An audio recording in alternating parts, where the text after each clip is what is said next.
welcome everybody to this episode of Strong Perspective Podcast. I'm one of your three hosts, Keith Armstrong. My brothers Damon and Jaquari. Damon might be joining us a little later. Jaquari has a prior engagement, but this is episode. I have to go back and count. You know what I mean? Because we've done a lot of these things last 2.5 years, so it's good to number them. They've dated, but you know, good to know a number just for reference sake.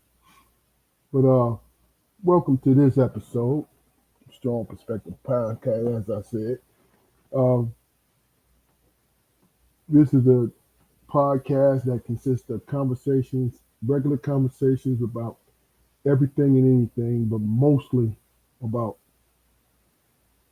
your growth, the path that you're taking as a person, as a human being. So my brothers and different guests that's come on. That's what we speak on. We speak on our life experiences and where we want to go and how we want to be. Um, so as I said, this is the podcast. Welcome, Damon. How you doing? What's going on, bro? Another month, man. Yeah. Happy Friday, more than anything. You Same know. to you, man.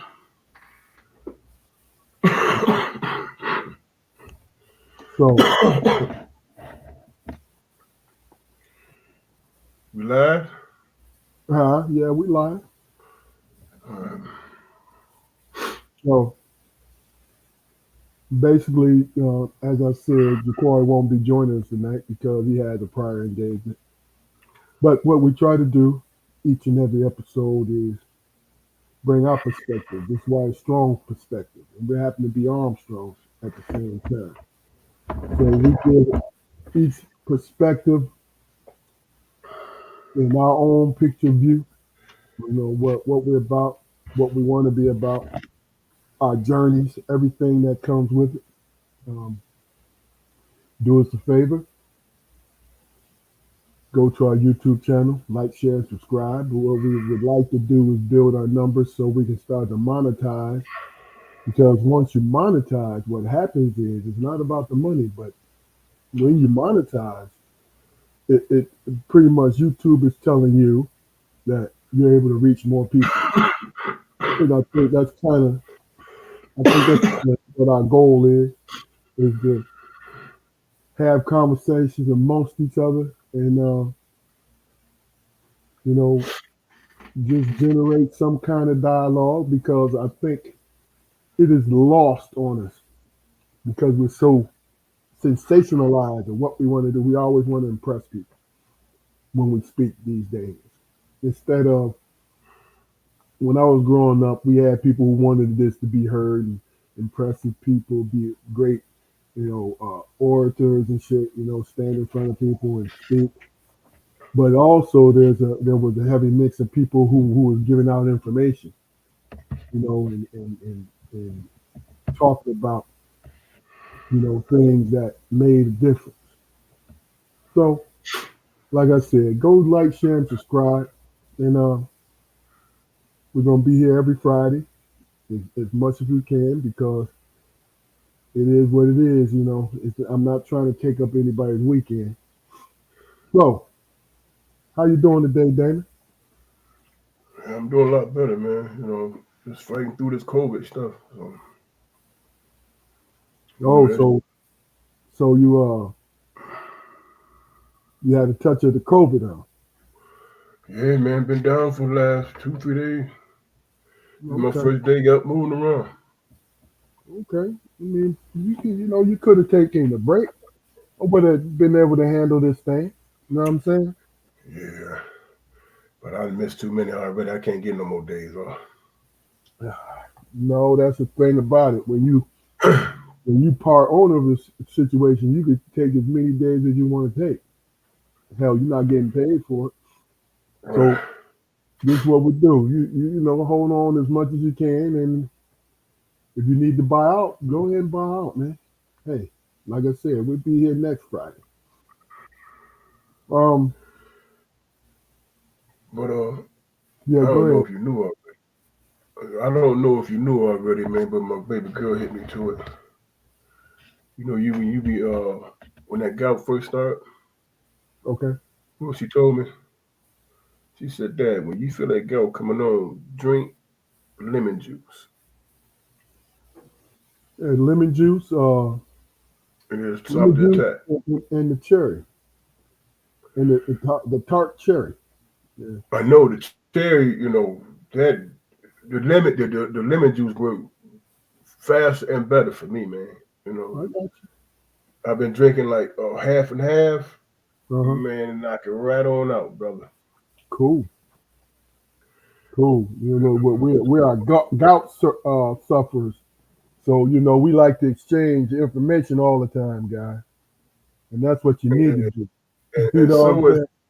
so is 30 billion other people too. They faking the front with them slides on and them sandals. I know that's a funny thing, right? He said, gout? I got I had when I was still before I retired. you. I'm just When I retired, um, before I retired, I had a coworker. We was doing some training. I had a coworker. Now we either wore work shoes or boots. And this particular day when we had training, we were all off. So he came to work in some Velcro slides. yeah. And when I get gout, it's in my hands, right? But the majority of people get gout in their ankles and in their feet. So I was joking with him when I saw the Velcro slides, the old man shoes. You know what I'm talking about. Mm. I said, "Hey man, what you got gout or something?" And he had this look on his face. And he looked at me and said, "How could you tell?" I said, "No, brother, don't give me that kind of credit." I was joking just now. And then I told him that where I suffered it from, and mostly mine came from my medication. You know what I mean? Because it comes from, you know, I was taking water pills with potassium. So folks, if you have to be on water pills, make sure, and this is what the doctor told me. Make sure that you have a potassium tablet along with the water pills if you retain a lot of water because it really does the work, but it makes you severely dehydrated, and that's where my gout symptoms came from. You know what I mean? Until I discovered it, because I walked in my doctor's office, and there's always you always got to ask questions. Don't just take. And I'm not talking about questioning your healthcare officials, but yo, be thorough, and when they say certain things, make them, have them explain it to you. Period. And look them in the eye because I went in there and I hadn't been getting gout at all for years. And then the last 10 years, I started getting it, and I looked at my doctor, Eastern European lady. I looked at her, and we're good friends. Been with her for about 15 years. I said, hey, I don't know what's going on, man, because I don't eat red meat. I don't drink juices, the manufactured juices, anything like that. I just keep getting this gout. And she said, I don't know, with her accent and all that. And then she said, well, it could be your potassium pills. I looked at her, I said, what do you mean? Well, it works so well, it makes you severely hydrated. I've been telling you to drink a lot of water. Well, I said, I drink a lot of water. So you need to drink more because that's where your gout is coming from. And she knew I was pissed because I bit the bottom lip. I said, do you understand how much pain I was under? You know what I'm saying? Not knowing where the fuck this came from. We both laughed about it, but I'm like, yo. No, no, no, no. You got to open up your mouth. You know what I'm saying? Because it's like I say, guys, just don't think you stepping on their toes when you ask them to explain to you why you're taking a certain medicine and the side effects too. You know, some people, some doctors feel, and it's a small percentage, but some doctors feel, oh, you need to listen to me because I'm trying to help. No, what you're trying to do is work with me so I can help myself too. You know what I'm saying? Yeah, I Right. was mad about that shit. I really was. I don't blame you, man, especially dealing with gout. Yeah, yeah, And that stuff hits you, man. You think it's gonna be a plateau. You be like, how high is this plateau? yeah. You know what I'm saying? And it's also a mood changer too. It's also a mood changer. Especially if somebody just bump up against you. Yeah. Um, You try to figure out if that was that on purpose or as I was sitting around thinking about, yeah. Well, I was thinking, what were you talking about, man? Before I got no, I was just general stuff, man. Nothing specifically, but as I was thinking about, just brainstorming with myself about what topics I was going to try to bring to the table for us, and and it was funny. It kept ringing out in my head. Mental health, right? that seems to be the subject of discussion, man, with most people. Yeah, and I think Yeah, where you going with that? no, well, no, I'm reading. Christopher Jackson. Say that again. Name Who was it again? I'm gonna put it on the screen. Oh, okay. I didn't hear you.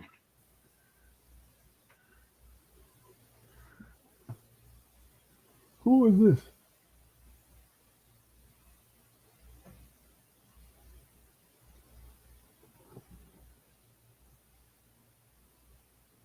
Somebody playing games, man. Yeah. See Who was that, that? somebody playing games, man. See that is not funny. That's not even close to being funny. Who you piss off, man? No, they said your name, brother. Oh shit.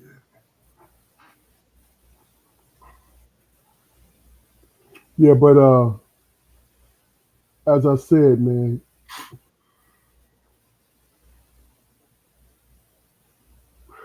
Oh, wait a minute. Hold on, man. Did we just get trolled and shit?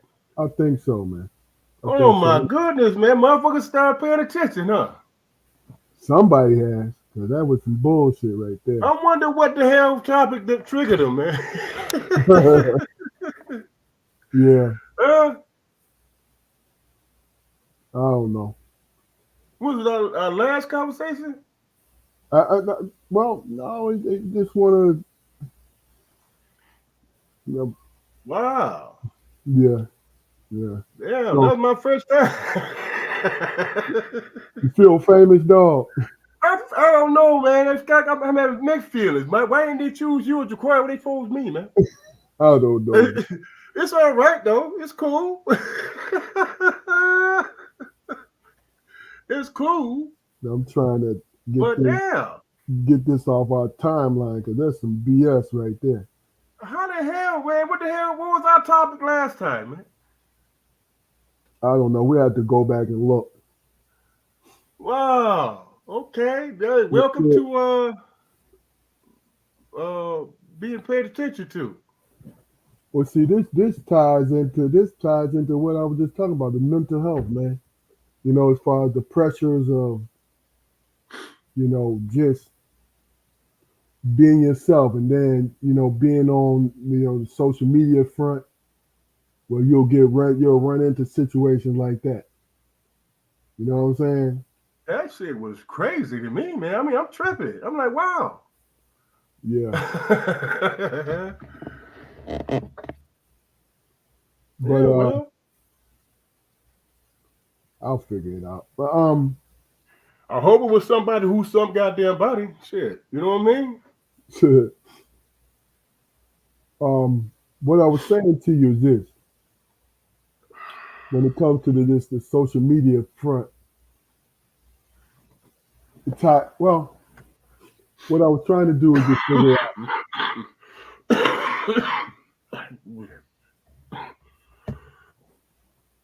I'm trying to figure out when I was trying to figure out the mental health issue. It more or less made me start to think about were we is it is extreme as people say when they say men our age don't ever think about our mental health, don't ever think about, you know, we always push things aside, we always push things down and pack it away. You know what I mean? Like, is that a real thing? You know, I think it was more prevalent back in the day because we didn't seek out therapy or anything like that. But I think that we. well, I can honestly say I've been to therapy one time and was really and truly uh, disillusioned by it because I've always been the type of person who always spoke my mind, always talked about how I felt. You know what I'm saying? No matter what it was. And all it did was it was exaggerated. It was exaggerated. Now, the person I went, they thought it was good. You understand what I'm saying? Because they said things to the therapist, but they couldn't or wouldn't say to me. You feel what I'm saying? So I was not, and I went a couple more times after that, but and I wasn't resistant towards it, but I'm like, man, I've always been able to get shit off my mind and express myself. You feel what I'm Yeah, saying? when you said But you was resistant to you was never resistant towards. What was the honest feeling you had towards it though? I mean, it was always something that I always did for myself anyway. You know what I'm saying? It was always something that I always put in an effort to be open about my feelings. You know what I'm saying? So it's like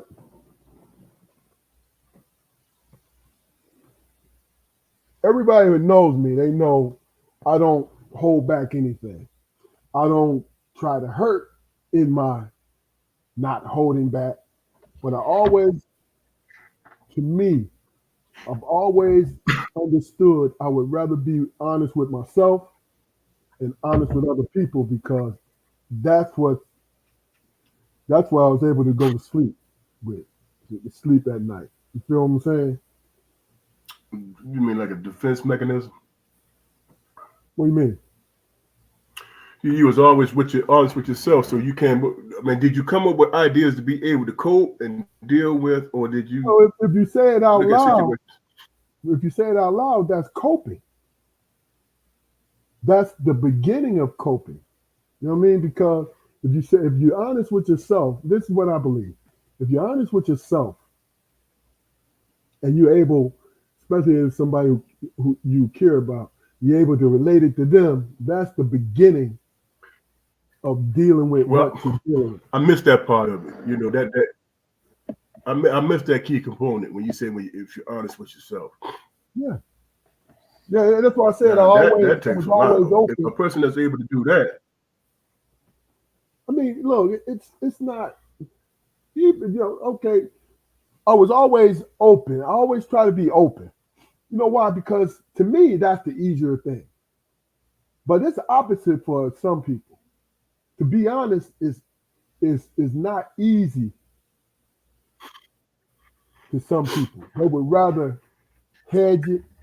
They would rather not really tell the truth because they don't want. To me, they don't want to put themselves on the spot. I think it all is contingent on the situation, man. If you have if you have an honest conversation with yourself, then you can come to a conclusion, man, that you can be comfortable with.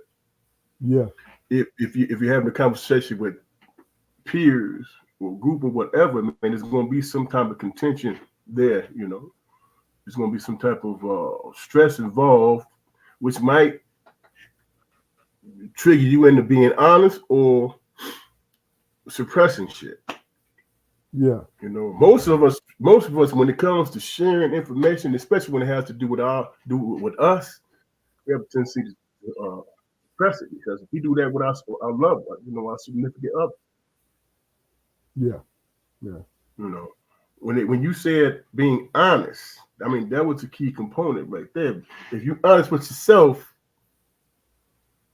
you know what I'm saying, you have to deal with the whether or not you want to lie to yourself. Some yeah. I mean, and you know what?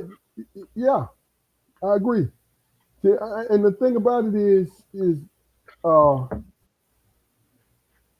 what's so crazy about it is we don't know we be lying to ourselves, man. I don't think. Well, we'll be you sitting believe that, there. man?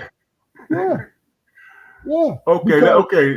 Then explain to me how some people. You think I know. some people convince themselves that their lies is truth? Yeah. Okay, that's not a healthy thing. No, You know, no. It's not even close to being healthy. No. I mean, you think about it, right? How many times? And all right, let's just your because it's happened so many times since we were growing up. Your fictitious friend cheated on his little girlfriend and got caught, right?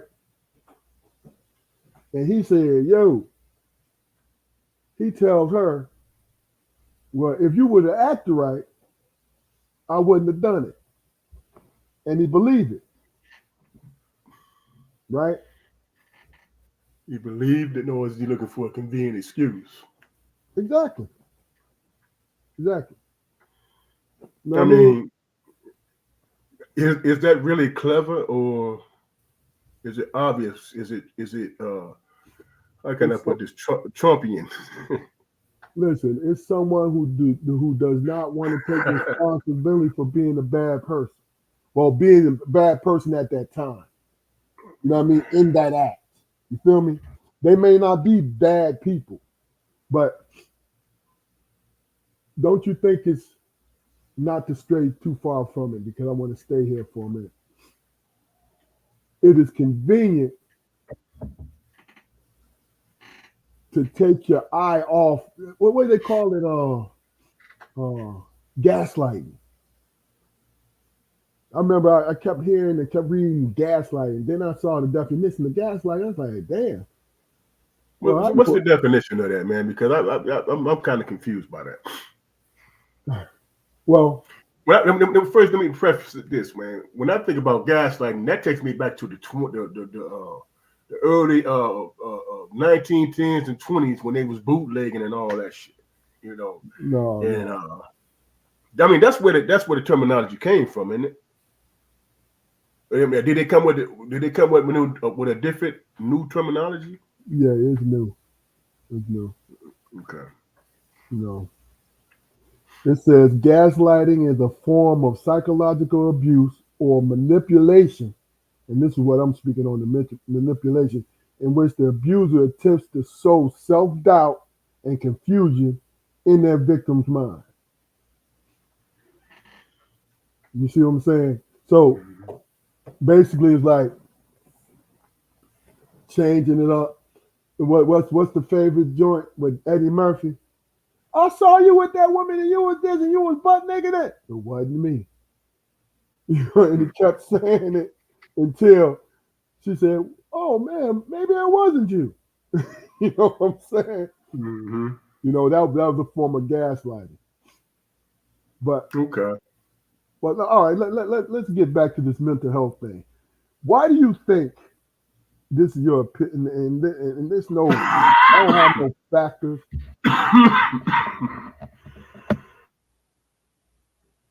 Why do you think?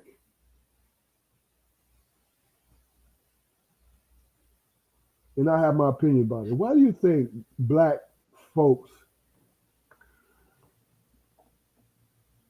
Why do you think there's a myth, or it may not be a myth, that black men and women never sought counseling for their mental health? In, You know in what? at our age, I mean. Oh, you talking about recent times No, I mean, no, us. or This is throughout the we not history? recent, man. We in our 50s. I'm talking about this is our experience. Well, when you talk about seeking out mental health, I mean, they always had the ministers and the preachers they went to back in the day. Were they qualified administrators of help? I don't know. But there was always a segment of the population that sought out how do we deal with this situation and that situation. You had your elders in place too, Uh-huh. you know. So is it a misnomer, man, that we as black people don't seek out mental health and all that stuff? I don't think that's true. I think it's how it's described or what definition you put it in. Hmm. And what I mean by that is, do you go to your pastor for marriage counseling and stuff like that? God. You know, do people attribute that to mental health and health towards marriage and man and woman? I don't know if they put it in the same category. I don't think they do because now that you mention it, it was a great deal of that. Yeah, it was always that. You know what I mean? There's a great deal Mhm. of that. Or a aunt or uncle, you know what I'm saying, who you respected, your mother or your father, you feel me? Yeah. Your mother and your father, um, someone that you respected, that you felt like, hey, at least if he or she is listening to me, Right. he or she is listening to me, I'm getting it out. And I mean, because you know what? If somebody don't have the answer for you, eventually, if the person that you're talking to about it, right now, I think that's why counselor, when you go seek help with psychiatrists and other people, when it comes to emotional mental health, when you speak, you put it out there, and you feel comfortable at the same time that this person that you're talking to, that you're getting it out there, that's when the healing begins to me. You know what I'm saying? But when you parse it like as emotional, is it like a negative connotation, man? That I mean, is, I'm not questioning what you're saying. I'm just well, saying no, it when you I'm put it not, out there like, I'm gonna answer your question. First of all, that's some that's some recently weak stuff. Meaning, when men, like, hey man, why are you getting emotional? Right?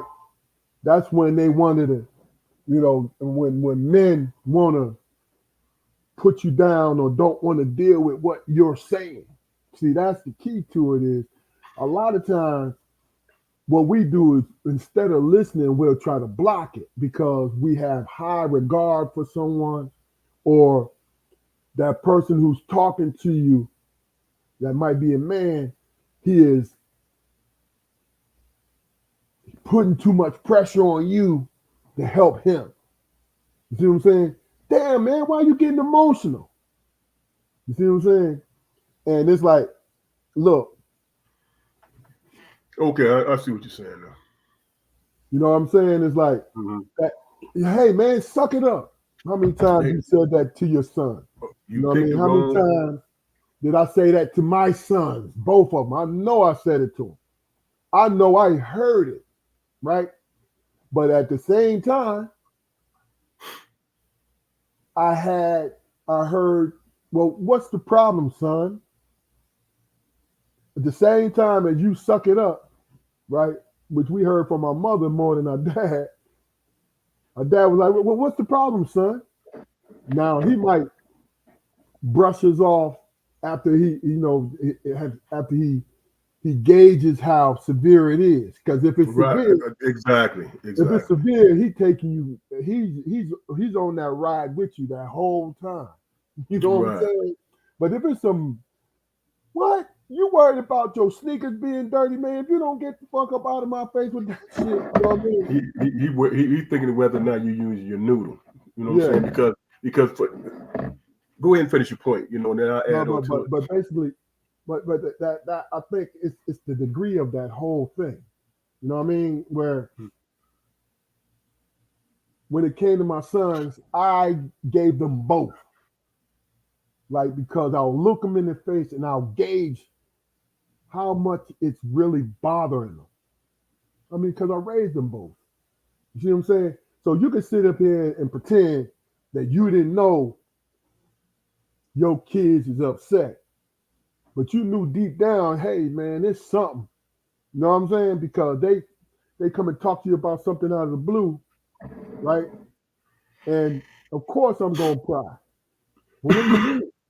You know what I'm saying? So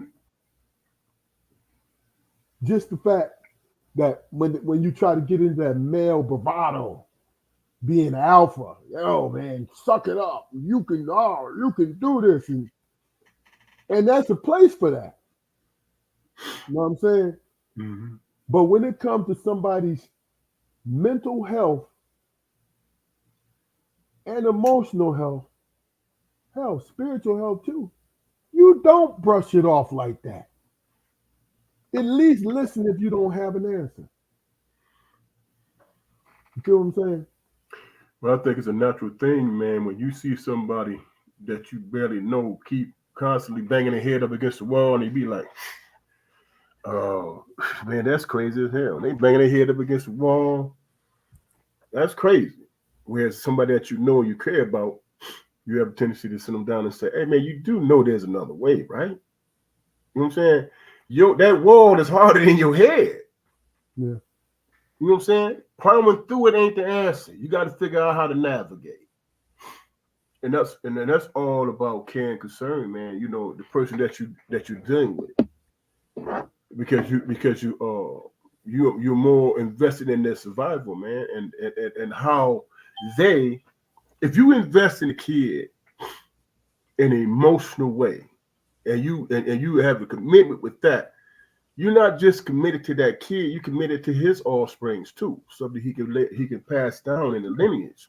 yeah, So when you see brothers that be actively involved in the community, or certain kids, whatever, it's not because they have this athletic, outstanding ability, and they can gain something from it. It's because they see effort. Because you know most times, man. Here's the thing that's crazy, man. Not to steal your thunder, but here's what's crazy, man. When you a kid and you're growing up, who's the most athletic and most strongest, man? It's the little girls, man. You feel what I'm saying?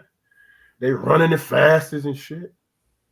They jumping the highest. They the strongest. They doing everything physical. They the strongest at that point. When it comes to the little boys, man, you gotta have an investment in that shit, man. You have to really pay attention to that child, man, and say that young man and say, the girl gonna be aggressive. The girl gonna, do that thing that's what's innate in her. But the boy figuring that out, see, you can't jump on the bandwagon. Man, you know what? Mom and dad tall, so he's gonna be tall too. So I'm investing that possibility. It's not like that, man. Because strength is drawn from all aspects of life, man. They can be strong in science, they can be strong in basketball, football, not no sports. What it called STEM. Can be stronger than that. Be sitting there building some shit with jacks. Throw the ball away and building some shit with jacks. And you're like, what? How come you ain't using the ball? Because you build structures. You know what I'm saying? You have to have the awareness of that, man. I get it. And you take them out on the court, they can't dribble the ball. How many cats give up on that? I get it. Okay. So like I said, let's stay on the mental health thing, and You're not then very off too far, bro. no, you yeah, there was Way good off. points. There was good points, but I really think this is important because let me put it like this: when did you know or become aware of taking care of, and this is a broad name of it, but it's just really taking care of you when I say addressing your mental health. And what form was it in? Mm. When did I first address it? Or when I first became when When you I first became aware of recognized, it? yeah, Aware of it? The first time that happened to me, man, it's I think it was your senior year in high school, and all the athletes was hanging out, and all the athletes and the academics combined was hanging out too. And I could tell which table, who was sitting at what table, and shit, you know. And I could sit at the athletic table, but the academic table plus athletic was so beyond me. I'm like, I was ashamed. I was ashamed because I'm like, man, you know, these are cats finna go to school play basketball and shit.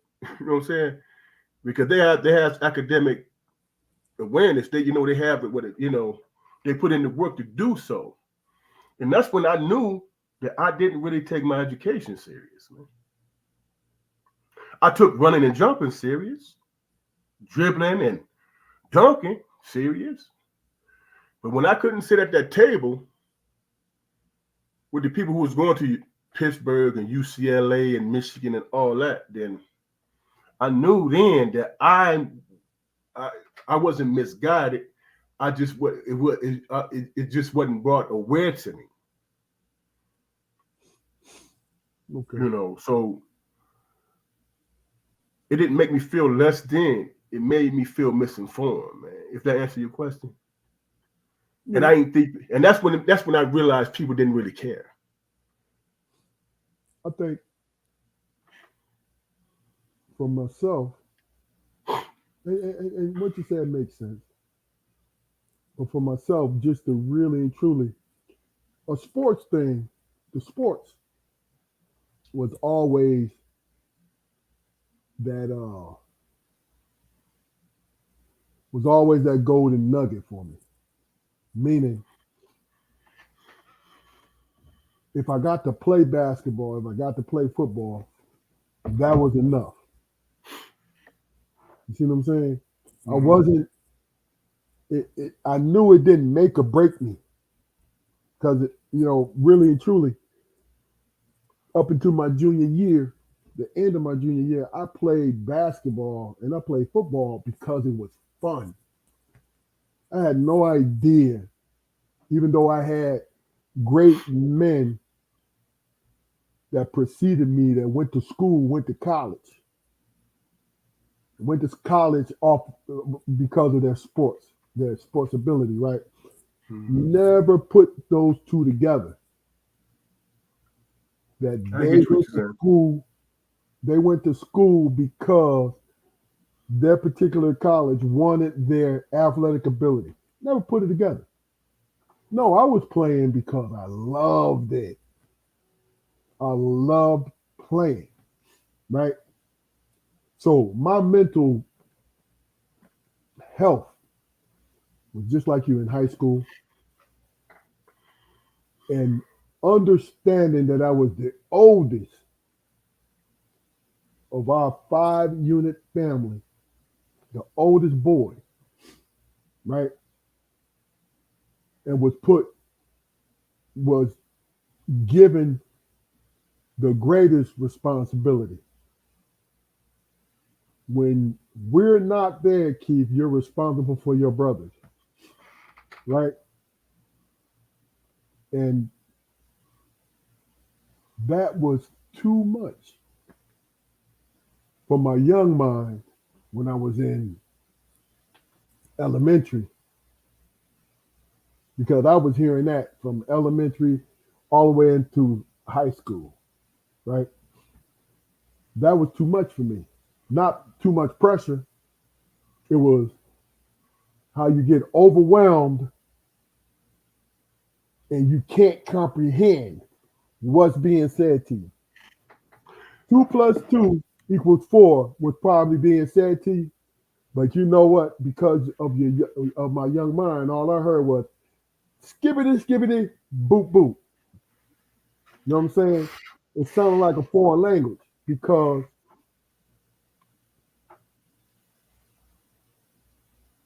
being young, I'm thinking it was too much responsibility.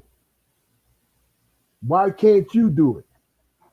Until I got older and I started being around friends who was either the baby of the family, right, or the only child. And I started looking at them in their bad behavior as friends. Right? This is elementary. This is junior, middle school, junior high. Looking at them. This is when I'm addressing my mental health. I'm looking at them like, motherfucker, you ain't got it tough. Feeling sorry for myself there. Yo, I got it tough because I have 2 brothers that I want to look out for. And I did not think I was capable of doing that until I looked at my friends and saw them as children who didn't see or have the responsibility that I had, right? And that's when I started taking myself seriously, understanding that the responsibility that was put on me because 2 people saw that I can take that little bit of responsibility when they weren't there. Just understanding that whole thing. When they're not there, you can hold this shit up. You know what I'm saying? It's When you it's it's. Go ahead. I'm sorry. when you at work, which is after we get out of school, it's only a couple hours. If you're doing something on the weekend, you know, Masons, Eastern Star, only a couple hours. You hold it down. Because what I did was simplify it. Understand that the only way that you'll know how to do it, and that's my mental health, because I could have been overwhelmed. I could have ran away from it. I could have been, this, that, and the other, right? But what little that was asked of me, I saw that was only a little bit. You feel me? I saw that it was a little bit. So I was like, you know what? Okay, I can do this. So once I realized that, the anxiety and the pressure was gone. That's a lot, bro. That's Everything a is a lot. lot, though, man. Everything's a You know lot. what?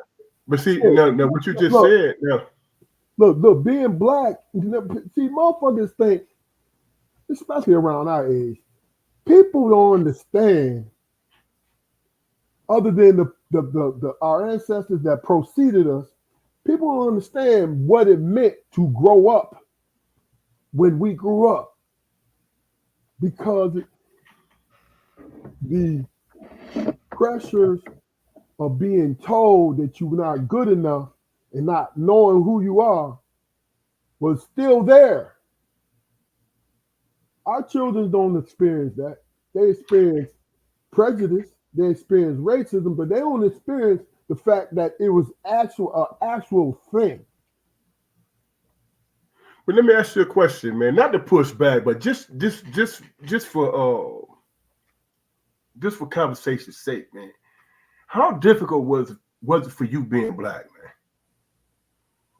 You say, how difficult was it for me being For black? you being you in First of particular all, being first black. of all, the fact that in answering your question, how difficult was it for me being black is the simple fact that everyone in the time that I was growing up had it difficult being black. Then being a large black man, then putting it on being a athlete in which because you're an athlete and black, and look, I'm not bringing in this color thing. I'm telling you, I'm answering your question. People automatically assumed everything about every stereotype about you, and being a fighter. That's where the difficulty comes in. Being a fighter, burning bridges because I didn't take or accept the horse shit. Okay, now I see what you're talking about. That's I see all. where you come from now. Right. See, me personally, I don't. And then we're gonna keep. We're still in mental health. There was anger because I was able to see things for what they were, right? But I also closed myself off from people because I saw things for what they were. You know what I mean? Because you got to think about it. My first, and I'm just thinking from being in this country, my first uh, loyalty, and I'm talking about familiar loyalty. I'm not talking about that. I'm talking about just me. My first loyalty is being a black man, right? And to be able to see things clear because of what I was taught and my discernment and understanding exactly, being able to decipher exactly what's going on. You know how you decipher? You said you was a library kid. Mm-hmm. Reading helped Exactly. me decipher through the bullshit. Because you want to know why? The books that should have been taught in school was always available in the library. Mm-hmm.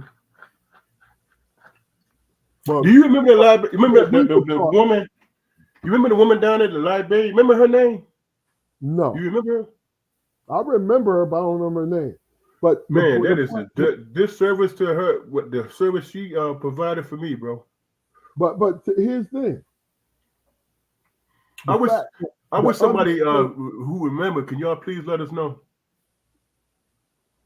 I can call, can I? But like I said, just to finish I up ain't my mean to cut answer. you off. Go ahead. No, to finish up my answer. First of all, I I only speak my truth, right? And I always speak it not for someone to believe me, but for me to relate to you how I felt and how I feel. That's the answer to your question.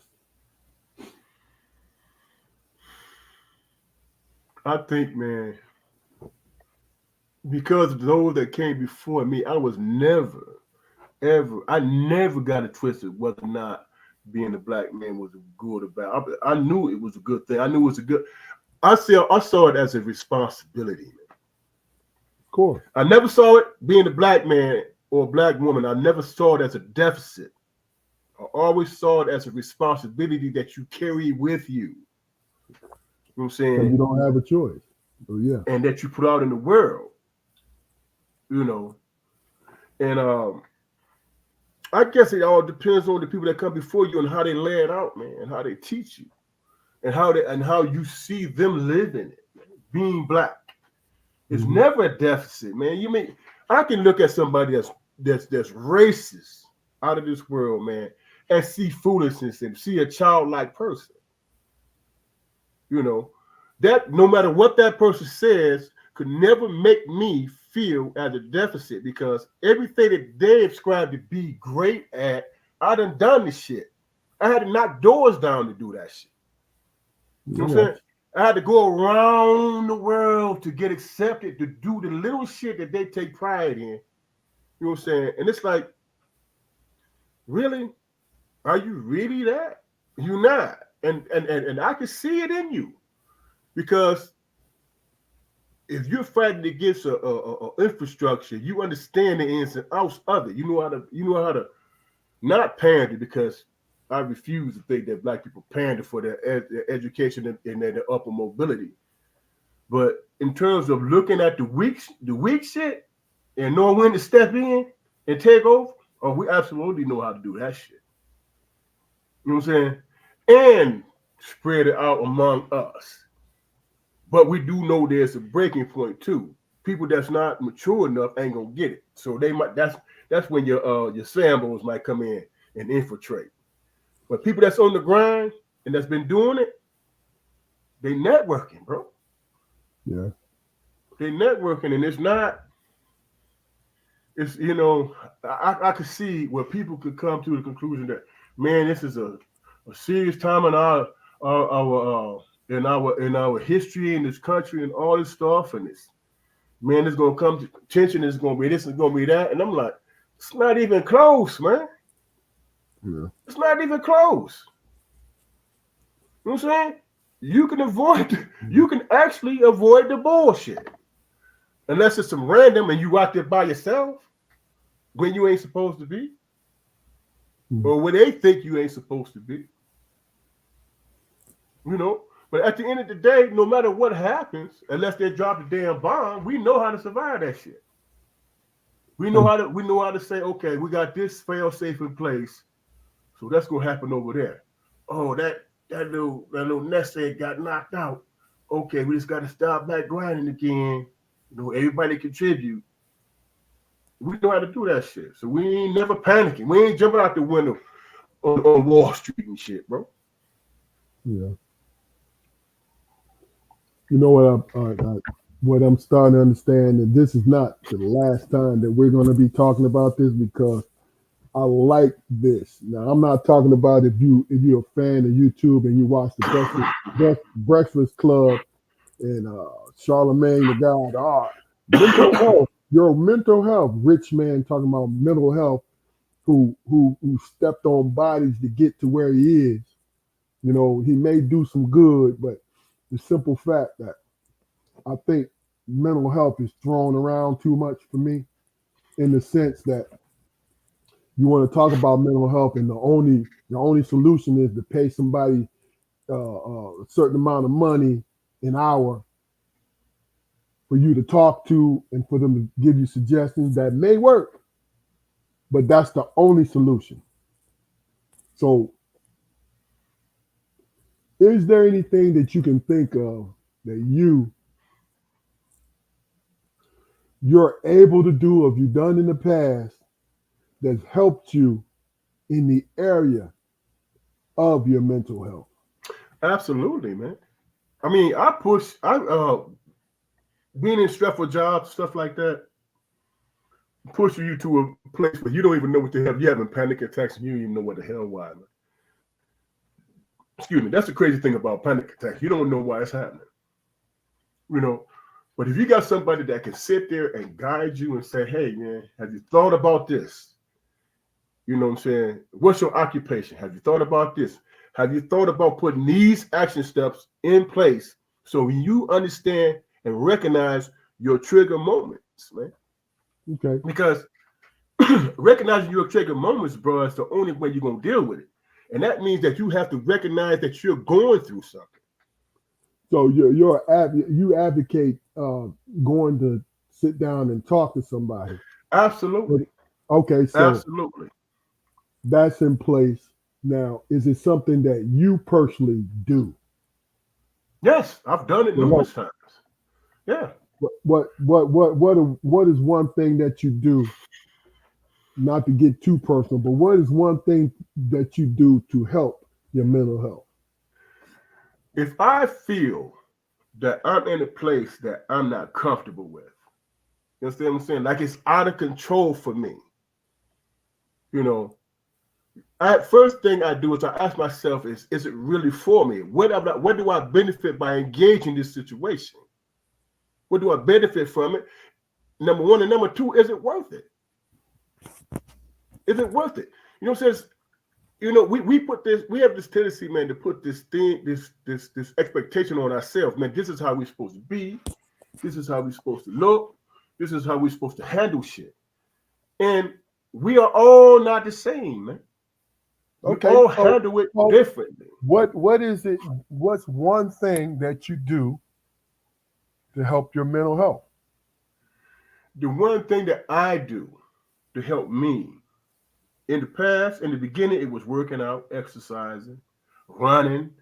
Running was spiritual for me, you know, working it out, not coming up with some magical idea of, hey, man, here's the answer, but putting myself in a position where I could be strong enough to take on the challenge, man, mentally and physically. You know what I'm saying? Mental health, overcoming mental health has never been a magic pill for me, man. It's always been, okay, I understand these challenges that's happening over here. If these challenges are happening over here and I evaluate them shits and come to the realization that they don't benefit me in the first place, that right there, that right there is helpful and beneficial. You know what I'm saying? Mental health, Okay, overcoming mental health has so never so been a magic so pill. basically, What does that mean? yeah, it was my phone. Okay. It was my phone. um, you if you understand, if you understand what triggers you, and it might not be a position, man. It might not be something that prevents you from help of dealing with a stressful situation you're going through. It might be some other shit, man, that you went through in your day that you suppressed and chose not to deal with it, not overcome. You know what I'm saying? And just said, you know what? I'm gonna leave that back there. Well, you should have knocked that shit in the head back then. Okay. You feel what I'm saying? Yeah. Or or sometimes in reality, we all do. If we're honest with ourselves, sometimes we say, that's too much for me. I'm gonna have to take a step back. Let somebody else deal with that shit. Yeah. I, I think. I can't see I it. think. You know, that's the thing that we used to say all the time. I can't see it from my living room. Yeah, I get it. I think. My answer to that question is mostly when I was younger was physical, working out, uh, socializing, alcohol, right? And and as I said, I always was able to get out and address how I was feeling. You know what I'm saying? I think it's a good thing if you could go to someone who really and truly can be objective, go to them and really get it out, and they can add some things, but really and truly get you to speak out and see the thing. I think that's a wonderful thing. I think that I posed that question is because a lot of people don't know how, because I've done it, pushed it down.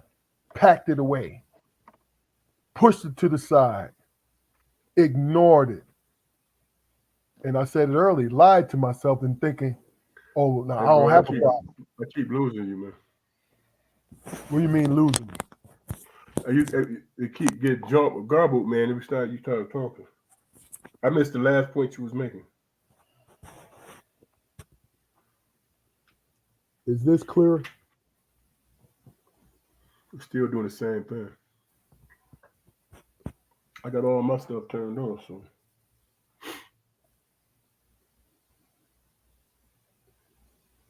Well, basically, just let me finish the point. Um, you know, I think if you find somebody who's able to do those things for you to get it out, that's fine. You know what I mean? Because sometimes we are our we are our own cure. Meaning, if you hear yourself say something and you are sincere about it, and especially if it's not really and truly a chemical thing with you, but it's your emotions got the best of you. Because I used to pack it away, you know what I'm saying? And it would come out. The way it would come out is would be on the basketball court before college, during college, and after college. The basketball court, the football field.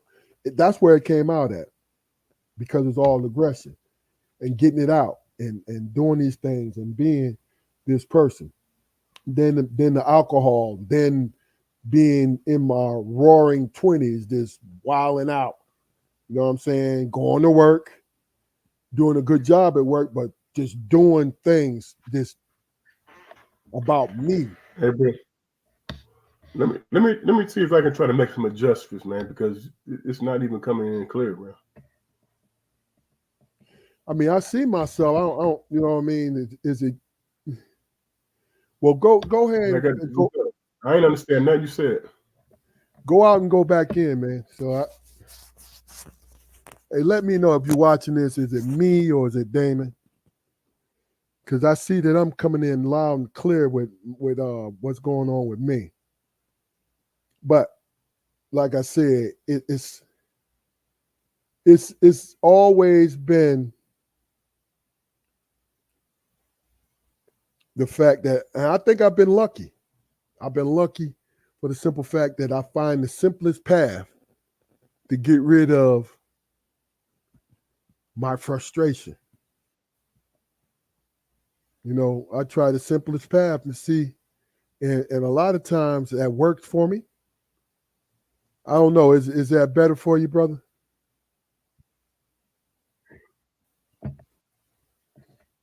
Can you hear me? I can, yeah, you're going in and out. Man, what the hell Is happened? it We had is it good the clear. audio? Is it the audio? Or is it the screen? I didn't even think about that. You can hear me, or is it the screen going Yeah, in? now I can hear you clear, but before it was like Okay, going in and okay. out, sounding robotic. We ain't worried about the past, bro. Shit, we was worried about the Yeah, the past. passes was important because I ain't heard nothing. I get it. But I go get ahead. it. You But clear now. I hear you. you and I, we talked enough. You know, you have an idea of what I've talked about. But Yeah. like I said, you know, I found that just being young and being physical, that was my way of dealing with it, my mental health, because I would be free. You understand what I'm saying? And then when I was done, it was like, how folks get them full body massages and shit, and they be euphoric and afterglow and all that shit. Well, that's how I was when I walked off the basketball court, or I came out of the weight room feeling that. And my troubles didn't go away, but what they did was they became, in my mind, able. I was able to manage them. You see Mm. what I'm saying? So, you know, never had no problems with pipes being burst because of pressure, because I always either lucked into doing it or I had some kind of outlet. Hell, when I was a youngster, going through the young thing and all that, you know, the simplest things used to satisfy me. If I had a damn Snicker bar, that went a long way. You know what I'm saying? Because it's that's the whole point. You was trying to you realistically trying to cope with life.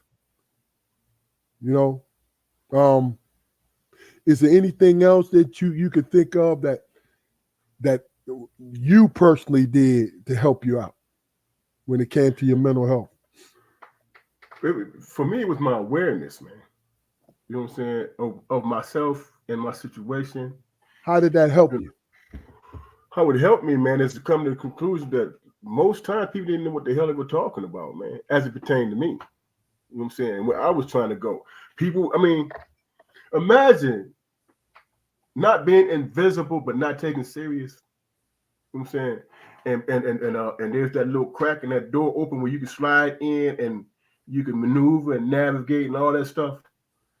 You know what I'm saying? That's pretty much how it was for me, bro. And then and when the person, whoever had their opinion or whatever they had, negative against me, when they look up, I'm sitting next to them, talking about, hey man, what we doing today? You know what I'm saying? No, we're not going in that direction. Let's go here. My vote outweighs yours. Gotcha. I was always that guy, Yeah. Yeah. I'm gonna tell you, I was sort of, and also just being an oxymoron when it came to it, where my conditioning was almost complete, but there's always that little thing that stopped it from dominating me, where I wanted to be like everyone else growing up. I wanted to be on that plane. I wanted to be a part of the masses, right? But then when I realized at the same time, if I had to give up too much to be part of the masses, I didn't give a fuck. That I would stand alone if I was giving too much of who I was up. And I'm still that way.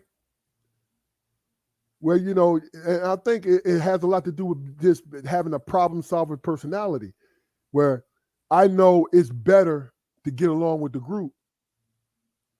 But if I see the group is all that on that bullshit, then I'll stand alone and won't have a problem with it. You know what I'm saying? Mm-hmm. But I think the most difficult thing when it comes to your mental health is being self-aware, man, in my opinion. You know why? Because it's lonely. Being self-aware, looking out for what is best for you, can put you on an island where only a few people can be. Well, will be, because I think, in my opinion, most people want to belong to a group. Then sometimes you have to make a decision. Is that group worth being part of when it comes to you as an individual? Right. And that's the truth. I say that all the time. I'm like, oh man, I always wanted to be a part of the fucking group. But when the group was on some bullshit, I'm like, man, fuck the group.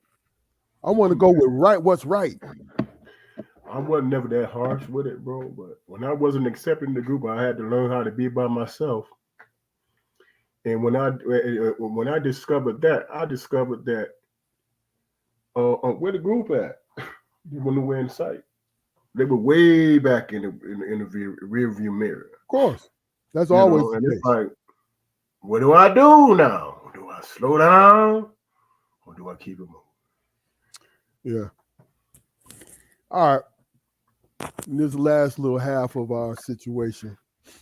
And like I said, ladies and gentlemen, we're coming back to this mental health thing because I want to know I know Damon has always had a good perspective on mental health, and Jaquari also has one. Me personally, I'm so matter of fact with it. I don't think it's a good perspective. You know what I'm saying? I'm like, man, fuck that, and then I'm good. See, Yeah. and that's the thing about it is there's no bend to it when I say it's not a good perspective. You feel what I'm saying? Because you gotta always be flexible. You always gotta understand, especially if it's stuff that you believe. You still have to understand that you can alter it a little bit. Me, I'm not like that sometimes. I'm like, man, fuck that. You know what I mean? Like, yo, man, no, no. You know what I mean? So let's just lighten this shit up a little bit. Thought about you the other day. We talked to a friend of the show. Friend of the show called me. Stacey Chauncey called me, and he talked to me about Tyreek Hill, the Tyreek Hill situation, right? Hmm. And he wanted, he wanted to know my point of view since I'm retired law enforcement. And I gave him my point of view. And really and truly, it just sparked some things. After I was done, it sparked some things in my mind of just the whole situation. Mm-hmm. See, when he called me, I had not saw the actual video from the body cam. I hadn't seen it. Right. You know what I'm saying? So Mm-hmm. I just went off his word. And he told me, you know how it pulled Tyreek over. And one thing he said to me was the policeman came and was banging on his window. Boom, boom, boom, boom, boom. That's what he said to me, right? And he was saying how unreasonable the policeman was and all of this. Now this is his point of view, and I respected it, right? Until I saw the video myself. Mm-hmm. I didn't disagree with Stacey, right? So don't get me wrong, I didn't disagree with him. But I saw things from a different point of view. And that was the one thing he told me is the guy was banging on the window, right? He wasn't banging on the window, he was knocking on the window. He Mm-hmm. knocked on the window. Tyreek rolled the window, and believe me, I'm not gonna go blow for blow, but Tyreek rolled the window down. And, why are you banging on my window? Why are you banging on my window? Now, see, that Yeah. was So. a subliminal message to folks like Stacey, like that police officer knocking on the window, right? Mm-hmm. It was banging.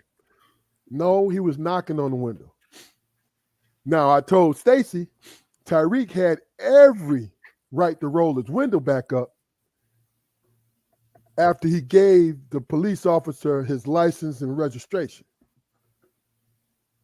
Now, this is my own point of view. Right or wrong, you can dispute it if you want to. It don't make a difference. But he had every right to roll his window back up, right? He did Mm-hmm.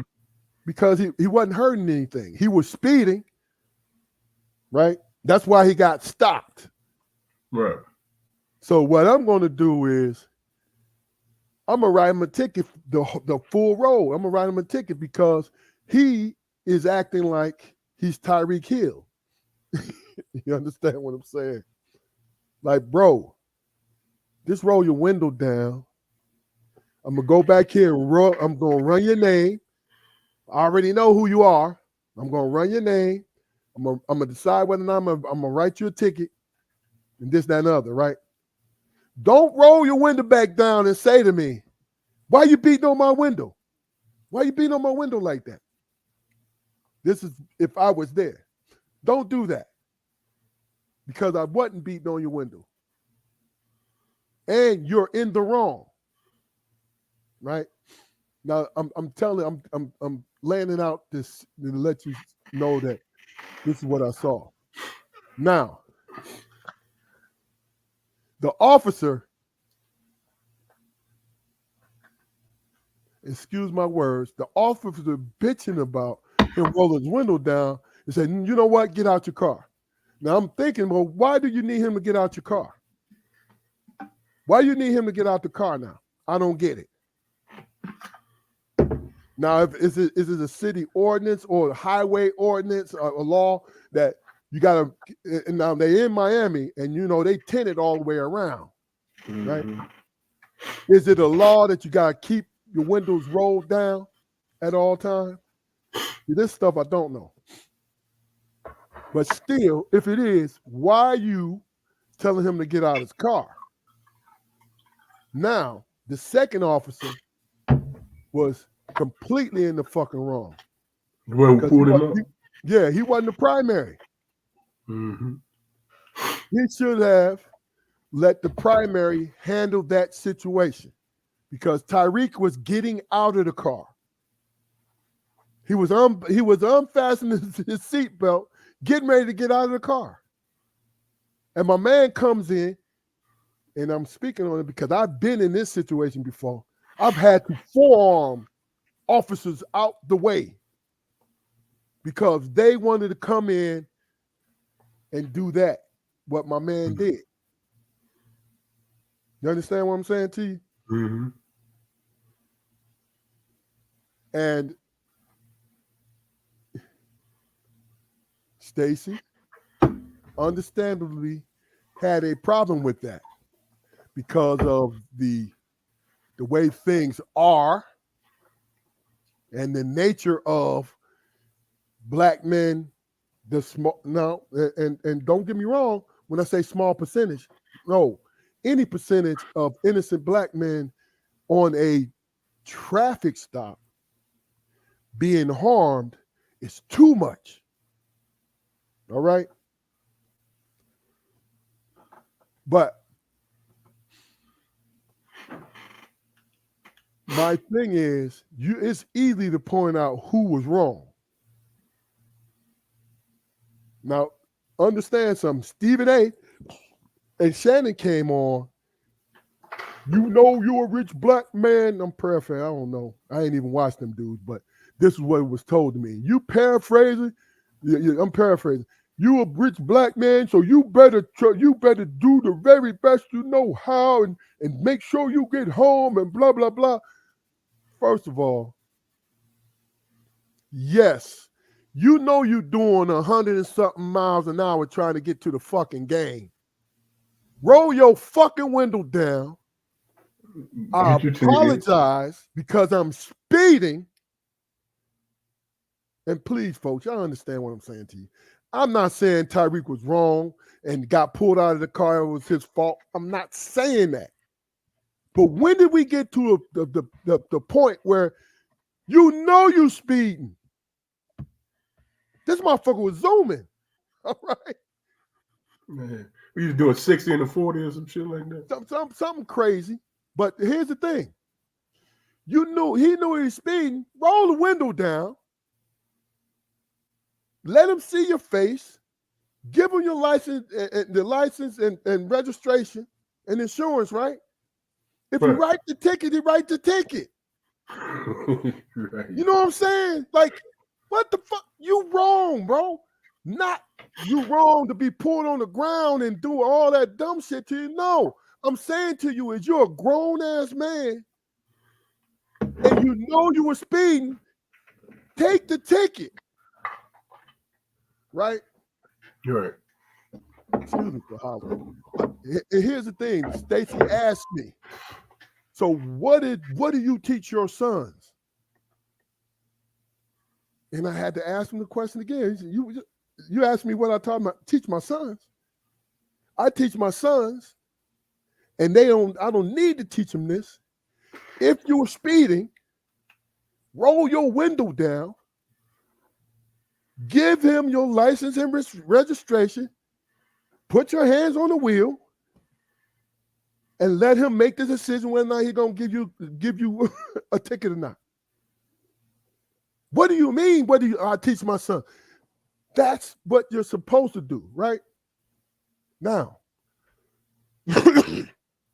let me give you this. Now, I'm gonna give you a chance to speak on it. Let me give you this. Being on the other side, I've had to calm down white people. I've had to, on traffic stops, I had to calm down Asian and other minorities, and I've had to calm down black folks when I pulled them because they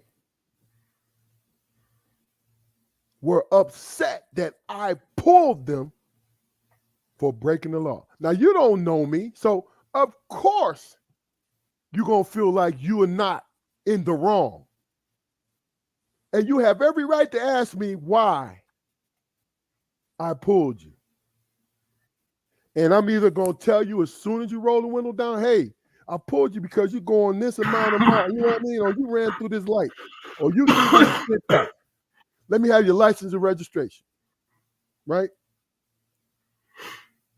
And those folks, 9 times out of 10, especially black folks, complied. And I made my decision whether or not I was going to write them a ticket. And 9 times out of 10, they went about their way with the ticket or without. Now, that's just my personal experience. It ain't nobody else's personal experience. So don't get me wrong. I'm not saying this is universal. I'm saying to you, and I had to tell Stacy, and Stacy, I'm not picking on you. I told you, I gave you my opinion, and I'm giving everybody else's my opinion about our conversation. Is we see all the bad ones on social media, right? And none of the other ones on social media. And my thing is, fuck all the officers, and I mean this with all my heart, who find a reason to brutalize someone on a routine traffic stop if they are in the wrong. Right. But nowadays, it seems like, and before I retired, that people want to know, hey, am I being detained? Am I being this? Am I doing this? Right? Okay, that's cool.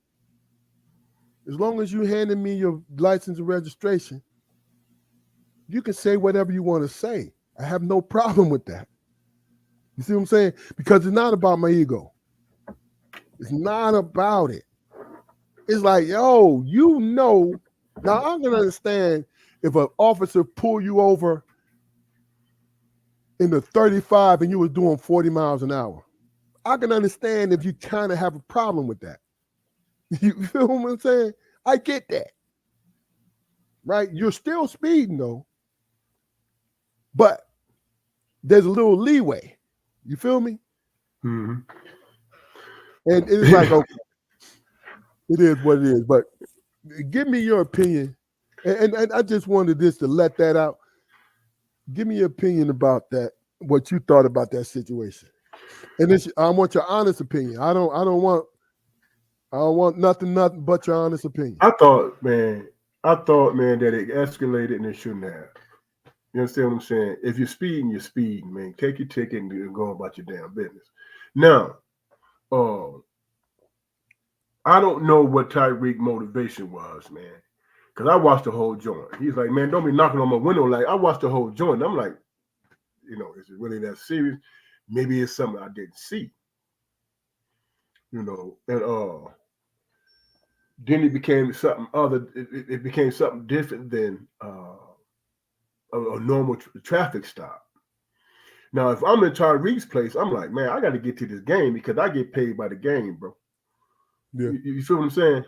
hundreds of thousands of dollars. I get paid by the game. I ain't finna be late. They ain't finna put no tax on my shit, finding me, none of that. Officer, I was speeding. Yeah, give me my shit so I can move on. You know what I'm And saying? that's what he tried to do. But Yeah, after the dumb shit, after the back and right, forth, that's what he tried to do.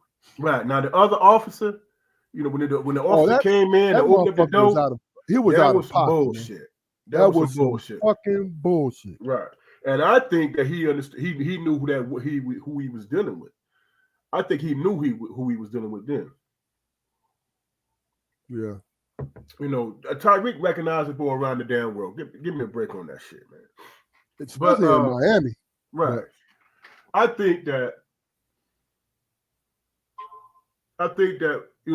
Tyreek, the approach he took, man, he can't. I mean, what did he do? He didn't. You know what I'm saying? He didn't break any laws. He just had a smart ass mouth. He said what he had to say. Give me my ticket so I can go and buy my business. yeah, And that's what should have happened, man. yeah. That's what should have happened. But as far as I'm glad it didn't escalate into something different, man. Me too. Imagine that. Me too. Imagine Tyreek Hill getting jacked up for real. You feel me? Yeah, yeah. That'd have been real tragic, bro. That So, would have been so really sad right. So over Tyreek got to over keep that in mind over too.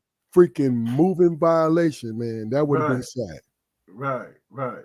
I would That'd look, that. like I said, hey, write me a ticket. I apologize. I'm trying to get to this game. And Yep. That that's not kissing the officer's ass. It's like, none of yo, that, man. He has to understand, bro. You here. yeah, You get hurt or yep. anything like that. That's gonna be in the history books, dog. And You feel what I'm and saying?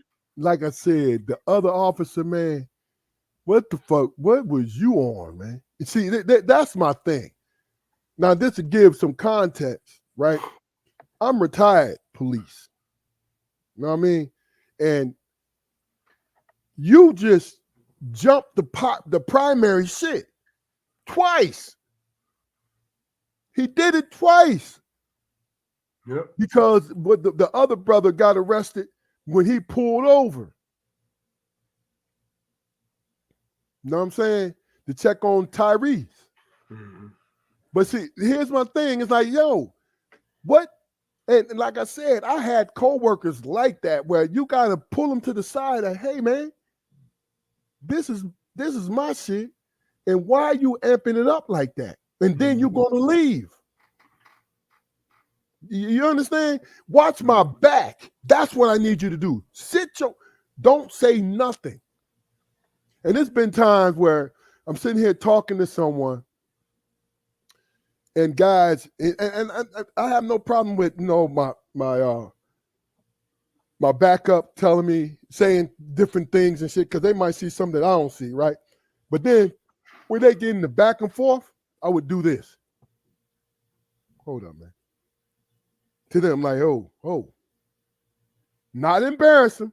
Like, you know what I mean? Like, yo, Mm-hmm. the fuck is you doing?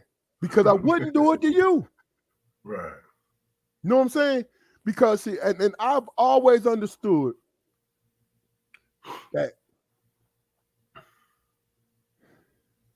I was a professional on a job. And I'm not making excuses. I don't want nobody to think, oh, he was one of the good ones. The fuck do you mean by good ones? But that's another story. He's one of, you know what I'm saying? He's one of the, no, I followed what I needed to follow to be a professional and to make sure everybody is serviced. You feel me? So it's like the other guy, man, I knew it.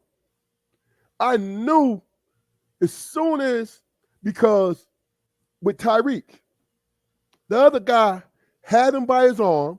Tyreek didn't snatch from him. He's pulling him out like, come on, let's get out the car. Tyreek is like this. He like, let me get my seatbelt.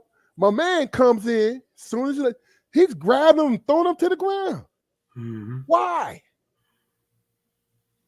But I wasn't there. It's not an excuse. I thought what I saw was some bullshit. You know what I mean? It was some But bullshit, man. but like I said, twice he jumped it. He jumped it twice. It was some bullshit. You know, My man had a who knows what the hell is on his mind, man. You know what I'm saying? I mean, I look at the whole situation like, damn, a man getting detained. Is he gonna make the game and shit? You know what I'm nah, saying? no, That's gonna fuck up FanDuel. That's gonna no. Vegas and That's the everything. only reason. That's the only reason because me personally, Tyreek, you know you're speeding. You know what I'm saying? People got money on you, man. You out here You bullshit. know what I'm saying? It is what it is. Like, come on, bro. No disrespect to you. And I'm not saying you was wrong. The only person I said was wrong, I felt was wrong, was the second damn officer. He was wrong. Well, one thing about it, I think, man, that it's something that happened, man. Should it be something, man, that should linger and stay in the media? I don't think so. I don't think it was that serious, They man. they they they gonna try to play it up if they find out. Like the thing about it is he gonna be happy, and it's my man too. I mean, he working in Miami, so I don't know what the crime is in Miami, but that's Miami. You feel what I'm saying? So the pressure. What was we talking about? We was talking about mental health. That was a straight up mental health crash out, bro. It was. It I don't was. think But that's just my opinion. right. I don't think that's the crusade Tyreek should be on right now, man. I mean, that wasn't. It is what it is, man. You know what I'm Yo, saying? I don't think that's gonna move the needle anywhere, bro. no doubt. You know, he be on the field, bro. Make a statement there. Be on Yeah, the field. yeah, Keep doing your community shit. yeah. You know what I'm saying? Because I know, he do a whole lot of shit in the community, man. I get it. How I many get it. police officers he has working there, man, as security and all that shit? And I get it. I You get know it. what I'm saying? I'm sure he works with It police is what officers it is. down And look, Dade County. and it's no, I'm not looking down on. I think if Tyreek appreciated his celebrity, he would have rolled his window down. And I'm not talking about compromise or be no. You were speeding, my guy. You know what I'm saying? Hey, Keith, all you do say, hey, man, do you know Commissioner so and so and such and such? He'd be contacting you, man, to get your ticket and leave. You know what I'm saying? Yeah, That's all he had to do, because that's who he is. yeah, yeah. And and like I said, it's not no disparagement on him, and I'm like, but damn, man, recognize what you have to lose more than anything. Like I said, the stance. I didn't see Stephen A. and Shannon, but somebody told me, and let me put it like this: they didn't like what they said. So in retrospect, and I got to go back and look at it. I should have. In retrospect, they were like, "Yo, you know how the plight of the black man in this country." This is how it was said to me. You know the plight of the black man in this country. You need to humble yourself, and you need to. No, my man. You know you were speeding. You know you got to get to the game. Give them your license and registration. Let them scratch that joint And keep it moving. and keep it moving. That's Right. common sense. Well, hey, But I ain't heard nothing from Shannon Sharp today other than his sex tape he got put out. that's a great old segue because I was just getting ready. This is the last part of the night. Just getting ready to get into that, right? Why is that brother extreme, man? Well, now let me ask this All right, question. I'm listening. I'm listening. This question is to you, and a lot of people are speculating on this. Do you think Shannon staged that whole thing? I thought about it. I definitely thought about it, but then I heard him in a interview, and he started throwing out numbers. He said, "Man, I got $100 million to $200 million over here sitting waiting on me. I got this and I got that. You think I would stage that to jeopardize all that?" Mm-hmm. And I said, "That you be a stupid motherfucker to do that." So I'm gonna give him that benefit of the doubt, man. You don't give him the benefit. I'm gonna give him that benefit of the doubt and leave it like that. Well, my thing is, people just went buck wild over it, right? Over a minute and 45 seconds or something like that. I'm not sure the exact number. But the funny thing is, motherfuckers saying, and this, this dude younger than me, but there ain't no way I'm gonna sit up there and growl. Come on, man. Look here.